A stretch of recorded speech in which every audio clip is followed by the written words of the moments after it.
Welcome to Talk Learning with me.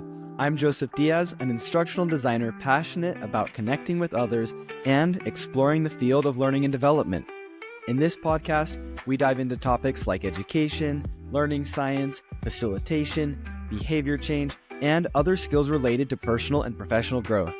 If you're looking to connect with other lifelong learners and discover new insights from talented learning professionals, this show is for you. Today's episode is a special one. I recorded this conversation back in January with two members of our L&D Collective book club, Kamye Hugley and Laura Goldstone. In Q4 of 2024, our book club read Talk to the Elephant by Julie Dirksen, and in this episode, we dive into our biggest takeaways, how we've applied them in our work, and what we learned from our fireside chat with Julie.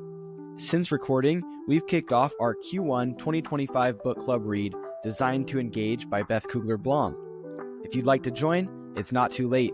We have another fireside chat coming up on March 11th and one more in April where we'll be joined by Beth herself. I'll leave a link in the show notes for anyone who wants to be a part of the conversation. And on that note, let's talk to the elephant.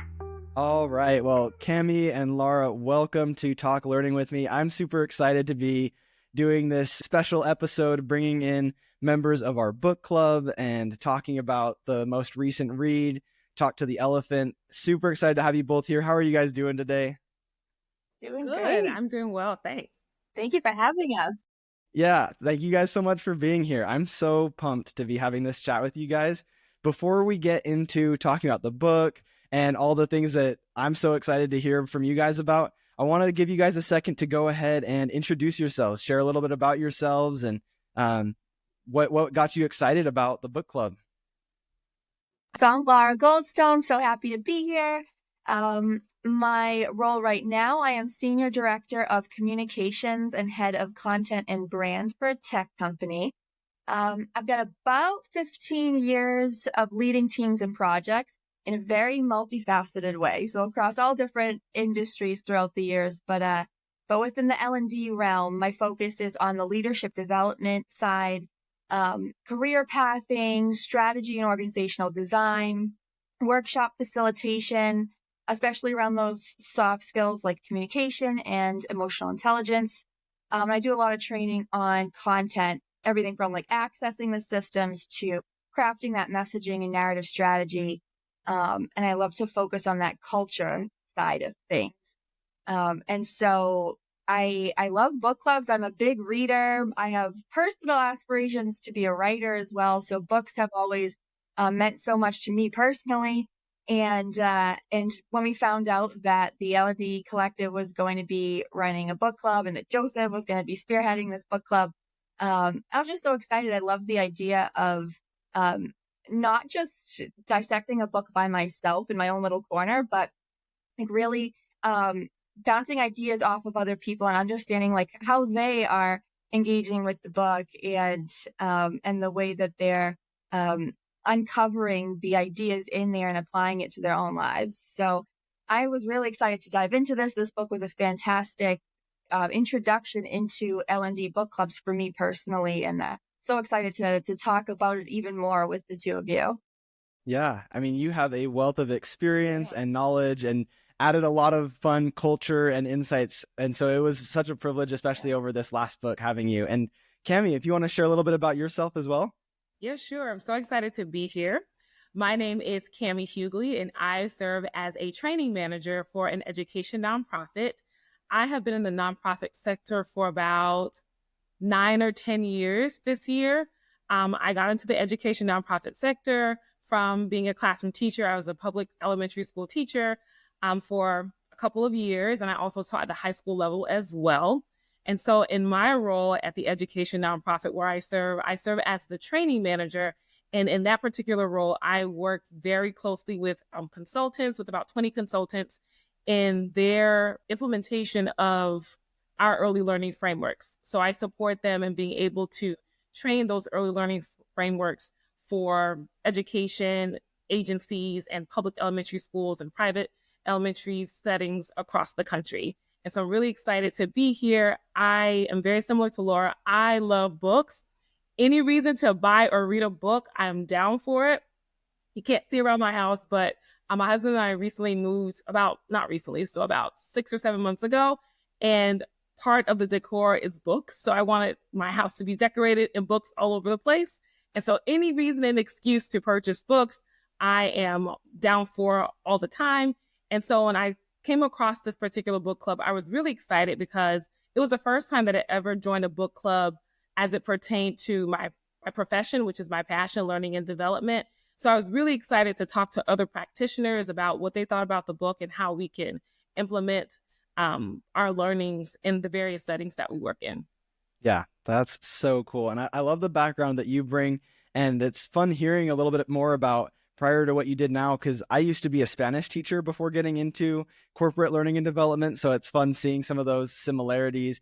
And I think thinking about why you guys joined the book club, I'm in a similar boat, but also some differences. I love reading, but I've found that sometimes with L&D books for me, I struggle with the accountability, getting myself to finish the books, which is really what pushed me to start the book club. Because instead of saying, I'm going to read this book just because I want to better myself, it was so motivating thinking, all right, I've got Kamye and Laura and all of our other friends who are reading this book too. And like, they're counting on me to have insights and to share. So I don't have as many books around to decorate with like you do, Kamye. I probably should find a better place to put them instead of just sticking them in my drawers. I think I would use my books more if I had them out, but yeah. Use them as decor. Like, I was really pleased that we were able to figure that out with the designer. So use it as a decor and just put them on different tables and stuff like that. That's a good that's a good life hack that I need to give a try, is take all the books that I've let collect dust and say, you know what, this is going to be a pretty piece of decor, and then maybe I'll reach for it more often too. But Talk to the Elephant was one that did not collect any dust at all for me. I was just reading through it and looking so forward to all of the chats that we had. And so, I mean, it's been a little over a month since we really finished reading the book. So I had to go back and grab my notes and reflect on what I learned. But I wanted to take a minute to hear from each of you and maybe share myself some of the different insights or takeaways that stood out to you guys from the book.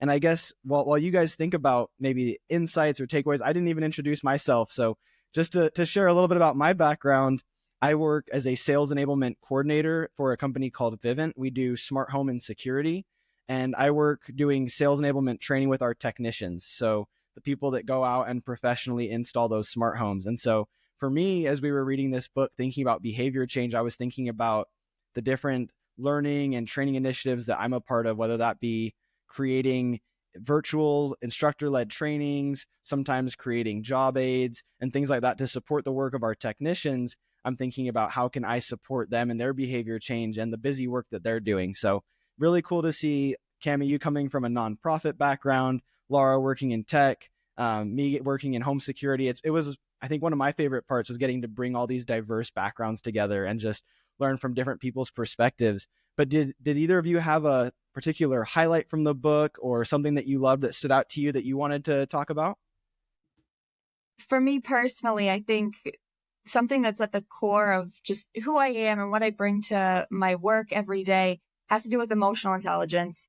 Actually, when I was getting my master's in leadership, I took a class in emotionally intelligent leadership, and it totally changed my life. And since then, everything I do, I look at through an EQ lens. And when reading this book, yes, we're talking about designing learning for behavior change, but Julie Dirksen talked a lot about empathy and the emotional intelligence part of that, and looking at things from the learner's perspective and putting the value into their context. And that might even be the systems that you're putting together or the conditions that they need to be motivated to learn. I love that emphasis on understanding their side of things, understanding their perspective, both the emotional side and the rational side. We had to have the elephant and the rider, right? So looking at both of those pieces together and then understanding what motivates that person, not just to take the action, but to want to take that action on their own, right? Like, we want to make it an easy choice for them. We want them to be able to motivate themselves to make that behavior. I thought that was such an interesting way to frame it. And we're always trying to connect with people and figure out how to engage them. We want to, have positive experiences when we're rolling out content or training on certain topics and things, but really putting ourselves in their shoes, which involves listening to them and getting them invested in the conversations and in the learning process, understanding their values and motivations. It's so much deeper than just, here's some information. Why aren't you doing what I'm asking you to do, right? It's so much deeper for all of us. And understanding that from their perspective can go a long, long way. So I loved how Julie Dirksen talked about that. It was it had its own chapter, but it was also a theme that was embedded throughout the book. So I loved always coming back to that and seeing how everything really related to putting things into perspective for the learner specifically. To add to what Laura said, in my work, we talk a lot about the thinking brain and the emotional brain. So we talk a lot about, in thinking about the elephant and the rider, how can we support learners to being in their thinking brain all the time? However, Julie Dirksen helped me to better understand that it's okay for us to be in our emotional brain, because the elephant pays attention to different things than the rider. So the rider pays attention to information, facts, and procedures. That's the rider. And the elephant pays more attention to personal experiences, our things that we can sense with our senses, stories, and emotions. And this book really helped me to be more reflective in my practice as a training manager. What are those things that I prioritize in training? Am I so focused on the facts and the procedures that I don't take into account folks' personal experiences, their emotions, and storytelling, and the impact that those may have on the learner as well? So this text definitely put me into being very reflective of my own practice and how I can embed more things that the elephant pays attention to. And another thing that stuck out so heavily to me, I think it's on page 29, where Julie mentions that change is a process, not an event. I was going to say that next, Kamye. Well, right. Great minds think alike. And I think sometimes in the world of learning and development, we have, we want this behavior to change, or we want these behavior to start, and let's do this training. And sometimes we think of it as like a quick fix, and not necessarily putting more thought into, is a training what we need? Is it training, or is it something else? Is it culture, expectations? Has a training already occurred? And if so, why are we doing it again? And so Julie helped me to really better understand all those things that go into training outside of just presenting information and facts, and other things that may be going on that may impact the learner. I think along those lines too, the things that were in the book that helped us figure those things out, there were stories, there was narrative, there was research, and then there were these really great frameworks. I had written down a couple that had stuck with me. There was the change ladder that walked through the steps of a change process. There was the learning journey, just how people learn and all the steps that you take when you're learning something new. And then there was that Kamye analysis that kind of took over, right? The rest of the book that was really at the heart of it. And so having those frameworks was also really helpful for putting all of those lessons into practice and recognizing, okay, it's not just one day. It's not just one meeting. It's going to take some time. It's going to take several different steps. You're going to have to be cognizant of how people are adjusting and what you might need to do at different stages. And there's a lot of analysis involved. So I loved that she was able to highlight the complexity of any type of L&D effort, and then to give us those frameworks was really helpful for making it actionable like that. Mm-hmm. Yeah. And I love that there was both frameworks of how to apply it, but then the mindset shifts were huge for me, because I was thinking about my notes, and Kamye, you called out I think the same page next to one of my highlights. It was on page 24. She talked about how, and the metaphor might not be a journey, but a garden that needs tending as it grows over time, or a thermostat that needs to be adjusted. And I remember thinking about that was so different for me to think about behavior change as a garden that needs constant attention. It's not just something that happens that, well, I created the training experience, so now the behavior has changed, or I made a resource to solve this problem and now behavior is fixed. But really thinking about that process. And then you guys both talked about there's kind of the emotional and then the logical thinking. And that was something that was a huge perspective change for me, because I think being the learning professional, like I'm naturally just excited to learn and to grow and to change. But then when you're thinking about, well, what about our learners who are busy professionals and who have 32 other things going on, to use the reference that Julie talks about, like they have 32 other things they're worried about as far as getting their own job done. And then we're trying to push change on them from the emotional side or the elephant side of things. That was a huge eye-opening perspective shift for me to think about, okay, am I only thinking from a logical perspective of course this training is going to drive more revenue, or of course this is going to get us more customer referrals, and I'm not thinking about the emotional side of things of, oh, my learners are actually really nervous to put this into practice, or this is really uncomfortable or time consuming, and I'm not seeing it from that perspective because I just made the training. So it definitely gave me a lot more empathy, going back to what Laura was saying about the emotional side. And then it also just helped me think more about how do I cater to both the emotional and the logical side, going back to kind of what you were saying, Kamye. And that makes me think about what you were saying in regards to, it made me think about values, like what folks value in a training space, because sometimes, as learning and development professionals coming to it, we know what we're supposed to do, what they're supposed to get out of it, but we don't necessarily think about, do these folks even value what we're doing? Not even value what we're doing, but what value have they placed on this particular professional learning? And it was a great reminder that everyone values different things.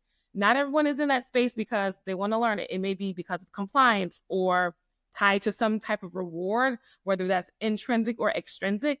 And so it was just a great reminder to think about what actually motivates some learners and how we can tap into that. Kamye, that reminded me, like Julie Dirksen talked a bit about how, of course, the value has to outweigh the effort, right? Like we all want to make sure that if we're going to do something, we're going to get more value out of it than we're putting into it. I thought that was helpful, but there was something else, probably in that same chapter that resonated with me. I wonder if it did with you guys too. I'd written it down because it was so eye-opening for me. And it was that the perceived risk often outweighs the actual risk. Like we're often asking someone to do something and we might think that it's really simple, and it might factually be pretty simple, but they might think it's really risky for them to do it because, like Joseph said, they have 37 other things going on, or they have other goals or motivations, like you said, Kamye. So in their mind, they might see it as being risky or difficult or scary or too new to really take that plunge quite yet. So recognizing that it's not just the actual risk, because we might look at that and say, I don't understand. Why aren't people doing what we're showing them? It's so simple. But when we really put ourselves in their shoes and realize, oh, they're perceiving this to be actually riskier or harder than it actually is, then we can design the learning experience with that in mind and hopefully ease that worry a little bit and generate a better outcome. Because people like to feel like they're good at things, right? Like that threatens our competence when we feel like we're not good at something. So what's actually happening and what we perceive may not necessarily be in alignment. So true. Well, and I actually had a note probably from the same section, Laura, that it was on the chapter about calculating value, because you talked about how the value has to outweigh the effort. And she talks about when we're calculating the value, how significant is the reward, and then how immediate is the reward or consequence, how tangible is the reward or consequence, and then how likely is the reward or consequence. And those were really good frameworks for me to reference and think about, okay, I thought that there was a lot of perceived value in this training that I did or this course that I made, but it's not immediate enough. And so I need to either figure out a way to make the reward more immediate or find a way to make it feel more tangible, because like we're not going to be able to drive behavior change if, like you described, Laura, the effort is greater than the value that people are going to get out of whatever it is that we're giving to them. Feels like a masterclass in psychology that we're using to like help them learn at work. It feels like the fusion of so many different worlds all together. Yeah, it really was. And then on top of that, so we read and got to kind of take these insights and then bring them to the fireside chats and meet up with other professionals with different backgrounds. That's how we all met, which was so fun. And I'm curious to hear from you guys, what was the most valuable part about collaborating with other professionals, other practitioners in the fireside chats that we had and hearing their perspectives and talking with them? For me, it was great to brainstorm with folks in that space because I give you a little bit of backstory. So in my role, the organization that I was with, we merged with another company a year ago, January of last year. And so we are doing a lot of updates and revisions to one of our early learning and literacy frameworks. And so, for instance, one of the frameworks is going from 9 PowerPoints and it's being revised to 5 PowerPoints. And so my role within these revisions, I'm not directly responsible for actually doing the revisions. However, I am responsible for providing professional learning to our consultants who will be leading those professional learning sessions. So I have to partner with those folks who are over the revisions, doing the revisions, learn what the revisions are, and then on my end, put together some type of professional learning for our consultants so they can train to these updates. And so I led the first training in November, which was around the time that we had the fireside chat. And so I was like, I'm going to put myself out there. I'm going to ask for help because in this particular instance, I'm working with consultants who are experienced educators. Like, these are folks who have been educators for years, have lots of experience. And so for me, I wanted to make sure that I was giving them the information in a way that would make it sticky. And I also wanted to honor their experience. I didn't want to just come in and just tell them, these are the revisions for session 1. These are the revisions for sessions 2 through 5. I wanted it to be a space where their experience was honored, but I wasn't sure how to do that. And so I asked, like, hey, this is my scenario. How can you all help? And that fireside chat was super duper helpful to me. Yeah. And I remember it was helpful too to kind of, if I didn't have anything in particular in my work, it was cool to hear like you bringing your scenario and getting to hear other people's perspectives, and they were able to share. And I thought, oh, I mean, I'm not doing that right now. Back in November, I wasn't really doing any facilitating like you were. But what's fun is that I am now. I find myself facilitating different training that I wasn't doing then. And I think, oh, yeah, that's something that I got insights from your experience. And now it's helping me out in my work now. So I love too how people with different responsibilities, different organizations were able to share. And then it's like when you take on new responsibilities in your work, you're more prepared for it because of those conversations that helped me kind of open my mind differently. That too is kind of blending into the general benefits of like the book club and a community like this, where we get to talk through these ideas from the book, but also these situations that we're dealing with in our jobs, because we're all coming from so many different types of roles. We're going to be applying these concepts in so many different ways. And for me, I mean, there's so many benefits, of course, but there's that diversity of thought piece. Like, we could all talk about one topic and we could talk about it for an hour, and we all have different, things to contribute. We'd all take different things away from it. So I really love that anytime that we're all even talking about one concept, we're able to bring so many different colors to it. And for me personally, getting out of my own head, because if I'm too close to a project or an issue that I'm working through, I might overthink it so much that I can't see the forest for the trees right now. I need to get another perspective here. And so having these fireside chats was a great way to work through those ideas with that external influence, like getting those unique, fresh perspectives, broadening the perspectives, the worldview that I have, everybody else kind of bringing their opinions, their experiences to it.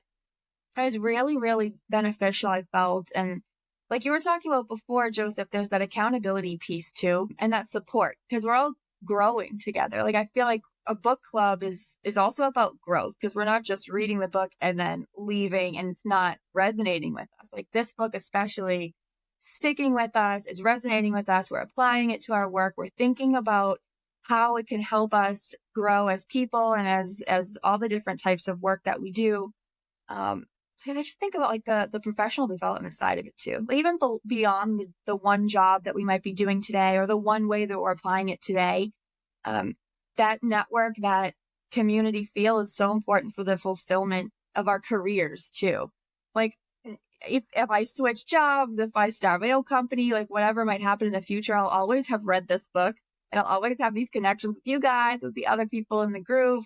And so we'll always be able to bring that with us. And now any challenge that we face in the future, we're going to think, oh, I got to do my Kamye analysis, or, oh, I wonder what Kamye would do because when she facilitated, she did this, or wonder what Joseph would do. So it's really nice to add to that sphere of our approach and our perspective, and to be able to face future situations just with a little bit more confidence, more color, more perspective. Yeah, man, I love how you tied that all together, because I was thinking Sorry, about two Beautiful. beautiful, just a mic drop right there. Like you talked about too, the community is powerful, and you mentioned too, kind of what Kamye was saying too, the vulnerability that it takes to kind of come in and say, I'm still learning this. Everybody else is still learning this. I'm not an expert. I just read the chapter. Yeah, help me. And Yes. that was something that was super valuable for me, was to come in and say, I think I'm not driving the behavior change I want to. And like, I felt really nervous coming in saying that, thinking like, hey, I worked on this project. It didn't really drive the behavior change I was expecting. And instead to be met with a lot of empathy and support from others to say, hey, we've all been there. We've all had experiences where we put a lot of work into a project and it didn't drive the results we expected. You're okay. I totally feel that. Here are some ideas for next steps. Like, that was super valuable to me. And then Laura, you mentioned diverse perspectives. I think I was kind of surprised and I wasn't sure what to expect, but there were a couple of times where people would strongly disagree on different takes too. They'd come in and I wasn't sure at first how to manage that. And I thought, oh no, I hope people like aren't upset or frustrated. But what was really cool was just how respectfully people disagreed, though. That they'd say, in my experience, that doesn't work, or in my experience, I haven't seen this be the case. And then it ended up still being a really, really productive discussion. And I think it's really cool to see how people are able to come together and share and be vulnerable and talk about, this is what I'm dealing with at work right now. This is what I ideally would like to do. This is the change I would like to drive. Do you guys have any thoughts or insights to help me out? And Kamye, you already alluded to the workshop that you worked on. And Laura, you've talked about some of the work you do with leadership development. One of the coolest things was that we got to actually have Julie join us for our last chat.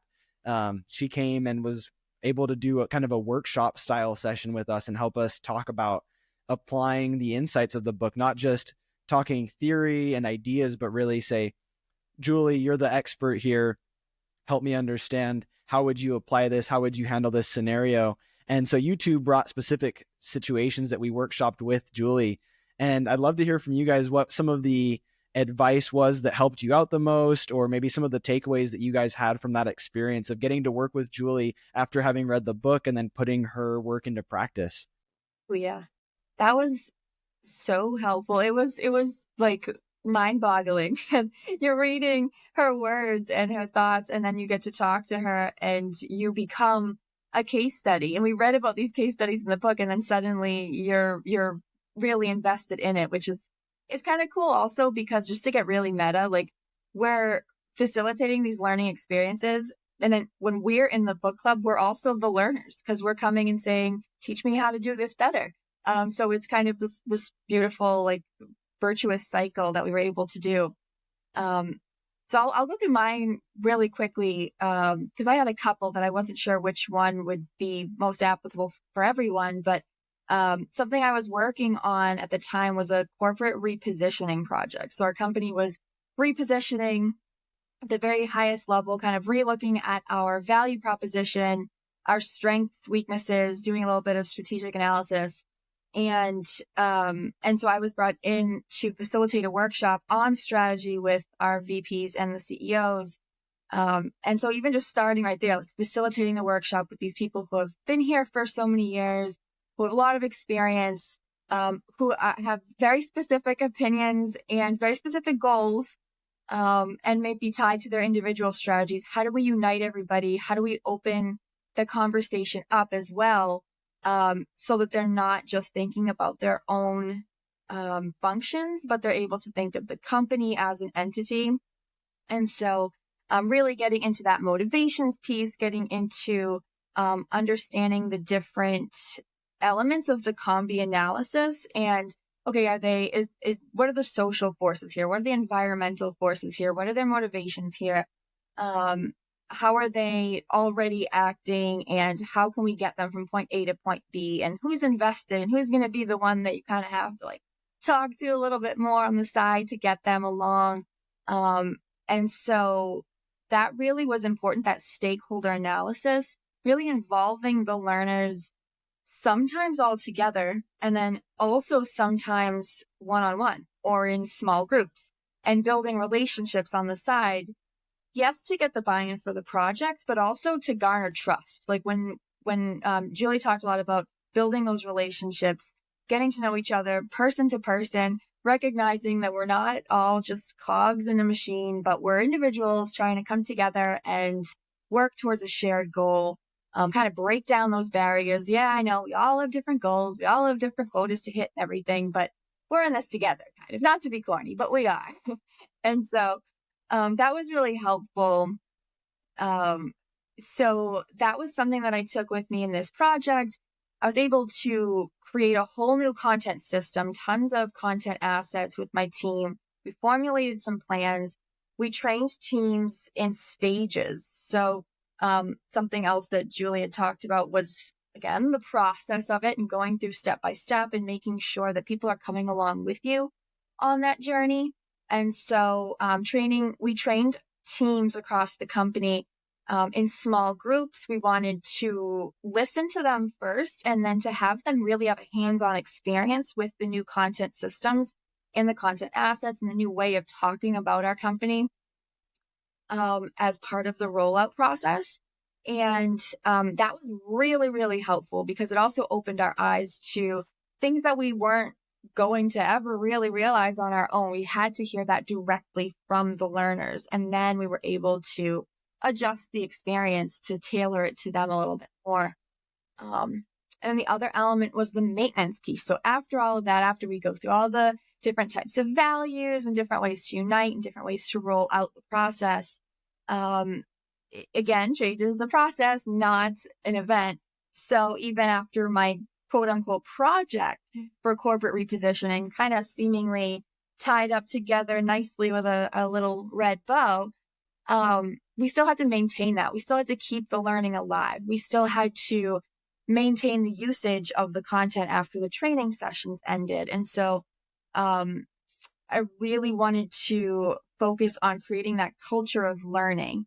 And so that involved responding to questions readily, making sure that people always felt heard and had the ability to voice their questions and then trust that the answer was going to help them. Sending reminders every so often, because sometimes we just forget and it's easy to jump back to what we were doing before. We're creatures of habit. So sending some reminders, making sure that communication was constant, always available to them, always kind of going to them so they didn't have to do so much extra work there to remember themselves. And then reinforcing the correct process. So sometimes we get to close those legacy systems, get rid of the old stuff, archive it, curb the behavior, say this is the new way of doing it, but I want to make sure you still see the value. I want to make sure you don't have that high perceived risk still. I want to make sure you're still motivated to do the right thing.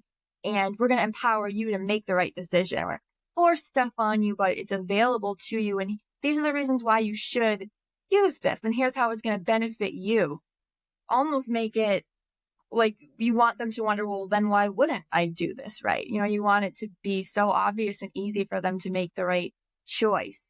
But also the last piece was being open to adjustments. So once we did the process, we're maintaining, everything's going great.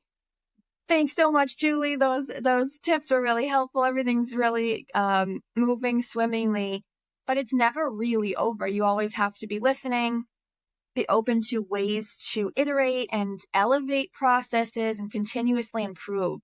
And so her feedback on making sure that you weren't just maintaining something in too stale of a manner, but making sure you're always fixing it and listening because things are going to change and motivations are going to change, and always kind of maintaining that over time was also helpful. A good reminder of something to be cognizant of so that we're not just shutting the lid on this box, but we're always making sure that everyone's aware that this is something we always want to maintain and make sure that we're committed to excellence in this way, but we're not putting on blinders. We're open to making adjustments. So if someone sees some way that it could be better, we want to hear that. We don't want to stifle that. We don't want you to think that we know everything. We want to work together and make things better for everybody. So that was super, super helpful. It allowed that project to be successful, I think I could say. And then it's still a work in progress, of course. So we're continuing to maintain that. But the conversations with Julie and with the group were really, really helpful for me personally in just making sure that I was applying those lessons properly and thinking of all the different angles that I could along the way. Yeah, a great example of what you said, that change wasn't an event, it was a process, and still is an ongoing thing that we work on.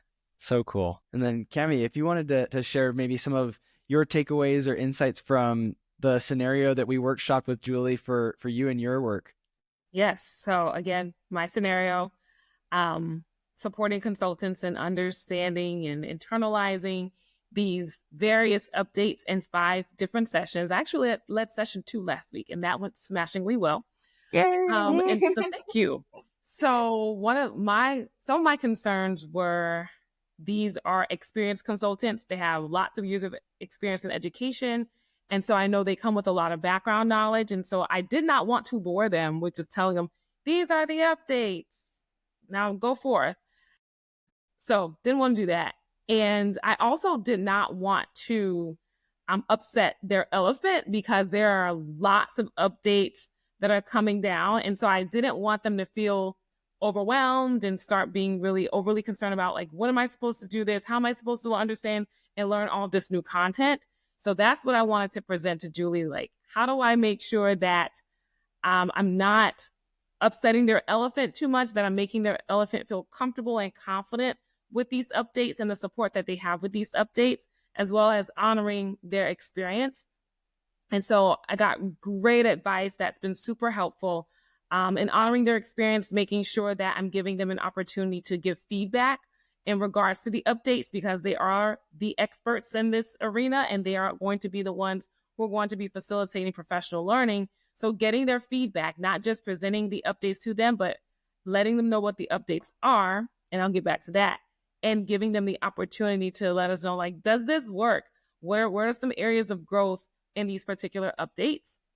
Instead of me just telling them the updates, like, here are all the various updates for this session and this session, giving them the opportunity to explore. So giving them the opportunity to compare and contrast the current session 1, for example, to the updated session 1.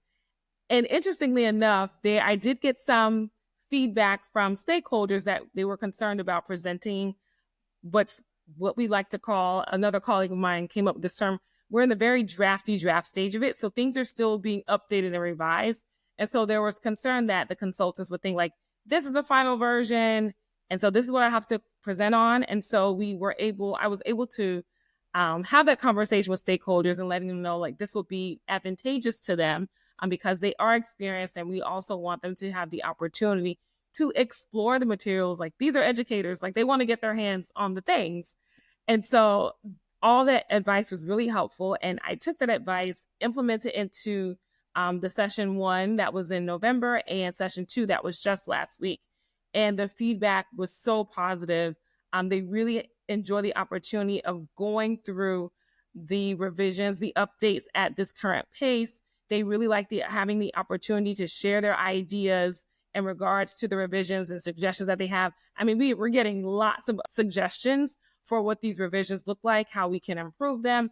And the team that's responsible for those revisions, they have been really appreciative to me because I share the feedback with them from the consultants, and they're actually doing whatever that they can to embed and implement those updates from those suggestions from the consultants. So having that fireside chat was a huge game changer, because I was really nervous about, how do I talk to these very experienced folks in this space? Because I think oftentimes at least from my experience, there's so much effort in making sure that our more emergent learners, our folks who are not as familiar with the content, that they understand it, as opposed to, Kamye, you got 20 people who are very experienced with this content.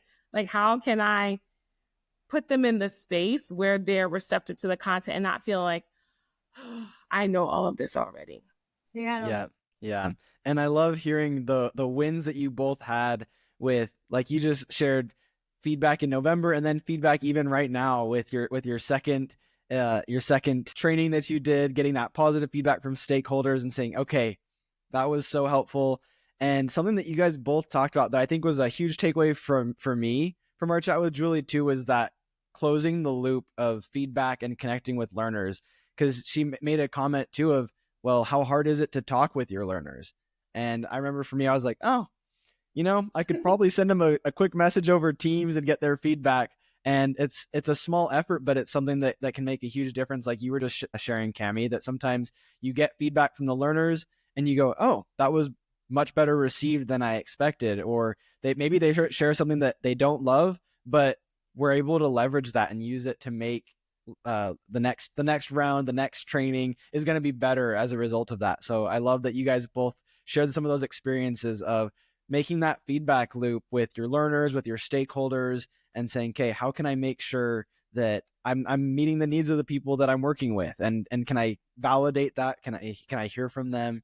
So love the wins that you guys had. And that was just seriously so fun to get to hear your guys' work experiences, workshop it, and then get to see it put into practice, see it actually come to life. It was like you said, Laura, the mini workshops that were hypothetical in the book almost came to life, came out of the pages, and we got to like actually work through it. It was so fun. Awesome. Well, I really appreciate you both taking the time to both review your notes, share the thoughts that you had, and then also share your experiences implementing the insights and advice that we got from Julie from our last fireside chat. That was really a huge highlight for me, not just getting to read the book and share with others, but then also that workshop really helped put everything into practice, get a new perspective.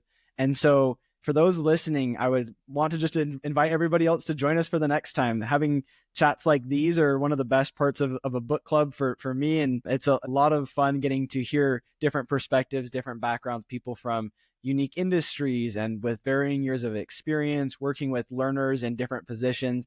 And so a huge thank you to both of you for sharing your expertise. And for those who are listening in and thinking, man, Laura and Kamye are just the absolute coolest people in the world.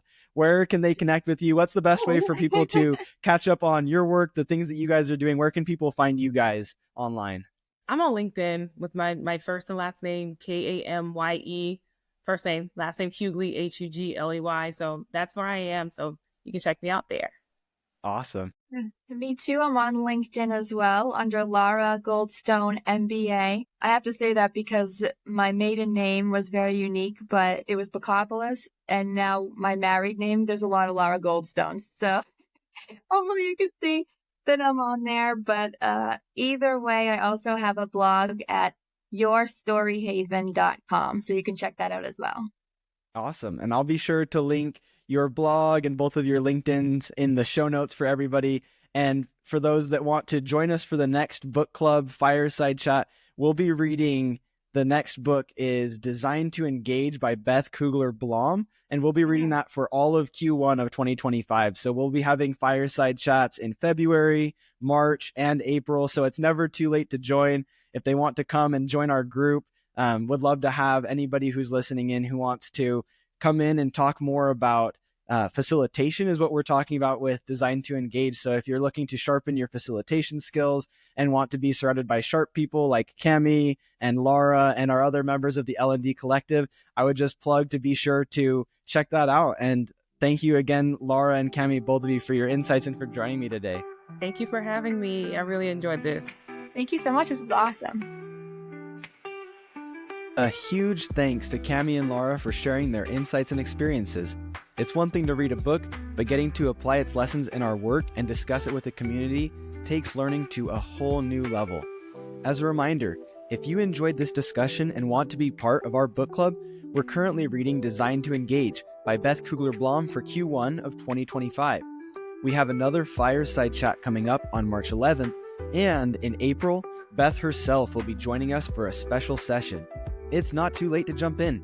I'll leave a link in the show notes for anyone who wants to join the L&D Collective and be a part of these awesome discussions. I'll also link Kamye and Laura's LinkedIn profiles and Laura's blog, so be sure to connect with them and check out their work. And if you found this episode valuable, don't forget to subscribe, leave a review, or comment if you're on Spotify, and share it with others. Thanks again for listening, and we'll talk soon.